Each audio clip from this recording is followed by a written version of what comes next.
పూర్తి వివరాలకు చదవండి రేపటి అక్షర శిల్పం దినపత్రికలో.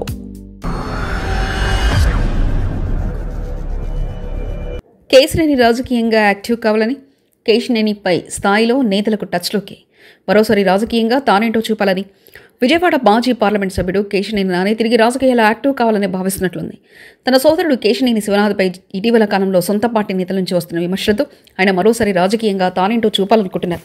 సాధారణ ఎన్నికలకు ఇంకా 3 ఏళ్ల సమయం ఉంది. అయితే కేశినేని నాని గత ఎన్నికల ముందు వైసీపీలో చేరినప్పటికీ ఆయన ఇప్పుడు మనసు మార్చుకుని బీజేపీలో చేరాలని నిర్ణయించుకున్నారని తెలిసింది.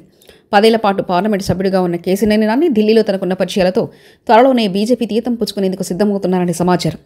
విజయవాడ పార్లమెంటుకు 2024-2019 ఎన్నికల్లో గెలిచిన కేశినేని నాని ఏనాడు పెద్దగా విమర్శలు ఎదుర్కోలేదు. ఇప్పుడు తన సోదరుడితో పోల్చుకుంటే కేశినేని నాని బెటర్ అన్న పేరును బెజవాడ ప్రాంతంలో తెచ్చుకున్నారు. దీంతో కేశినేని నాని మరోసారి విజయవాడ నుండి పోటీ చేయడానికి సిద్ధమవుతున్నారని పెద్ద ఎత్తున ప్రచారం జరుగుతుంది. ఇటీవల బీజేపీ కేంద్ర నాయకత్వంలో టచ్లోకి వెళ్లిన కేశినేని నాని హస్తినకు వెళ్లి పార్టీ కండువా కప్పుకోవాలని సిద్ధమవుతున్నారని తెలిసింది.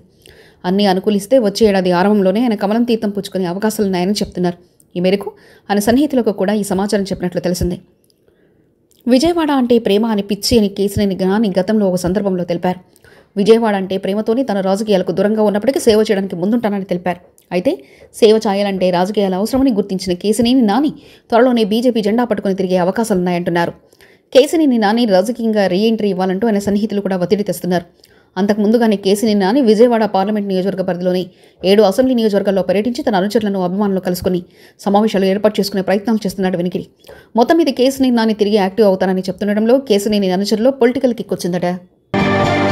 మరిన్ని కథనాల కోసం సబ్స్క్రైబ్ చేసుకోండి మీ అక్షర శిల్పం. పూర్తి వివరాలకు చదవండి రేపటి అక్షర శిల్పం దినపత్రికలో.